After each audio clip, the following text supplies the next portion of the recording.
Моцареллу и рикотта будут делать в Башкортостане. Французские инвесторы вложили 2 миллиарда рублей в строительство нового цеха. В закладке первого камня принял участие руководитель республики Ради Хабиров. Производство позволит увеличить налоговые поступления в бюджет города и рабочих мест. Подробности у Максима Окунева. Брикеты с ароматным сыром сходят с конвейера круглые сутки. Производство не останавливается ни на минуту, ведь спрос на белебеевский продукт огромный. На прилавке ежедневно поступают 60 тонн свежего сыра. Твердые сорта подвергаются закваске и вымачиванию в рассоле по традиционным голландским рецептам. Поэтому местным бизнесменам оказалось на руку продуктовое эмбарго для товаров из Европы. А вскоре на столах россиян появятся мягкие сорта сыров типа моцареллы, бри, рикотта. Их выпуском займутся французские инвесторы, компания «Савенсия», вложившая 2 миллиарда рублей.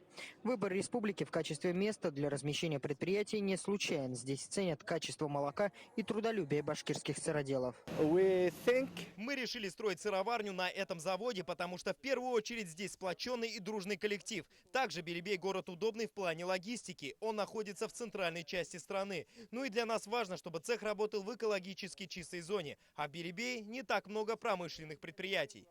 В символической закладке первого камня на месте строительства нового цеха участвовали руководители региона Ради Хабиров и посол Франции в России Сильви Берман. Производство позволит увеличить налоговые поступления в бюджет города и создать рабочие места. Для Белебеевского района, для республики это 2 сотни дополнительных рабочих мест, это налоги, это новые технологии, это в целом социальное улучшение нашей жизни. Поэтому я надеюсь, что это не первый завод, не последний завод.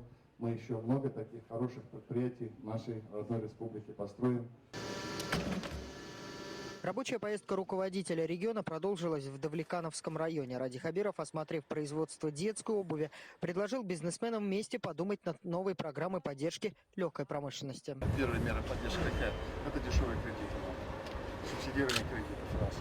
Второе, если вы линию обновляете какую-то, потому что вам, чтобы в рынке быть, все равно надо новые линии. Конечно. Новый ассортимент, более экономичное производство, энерго менее затратное, то мы вам субсидируем за затраты. А вот тем, как в городе реализуется программа «Башкирские дворики», Ради Хабиров остался, мягко говоря, недоволен. Жители домов по улице Высоковольтной пожаловались на то, что подрядчики часть дворов заасфальтировали, а часть бросили утопать в грязи. Этим и ограничился весь ремонт, несмотря на условия установить детские площадки, фонари, скамейки, урны и провести озеленение территории. Засыплю красным щебнем, все у вас будет. Где? Мы тонем? Мы тонем в воде, тонем в грязи. А куда я должен машину ставить? 2000. Ну куда я машину должен ставить? Ради Хабиров нашел время, чтобы заехать в гости к многодетной семье Шабалиных. У Светланы и Вячеслава 10 детей. Ранее они получили награду из рук президента страны Владимира Путина. Ради Хабиров пожелал многодетным родителям благополучия и пообещал оказывать всеобъемлющую помощь.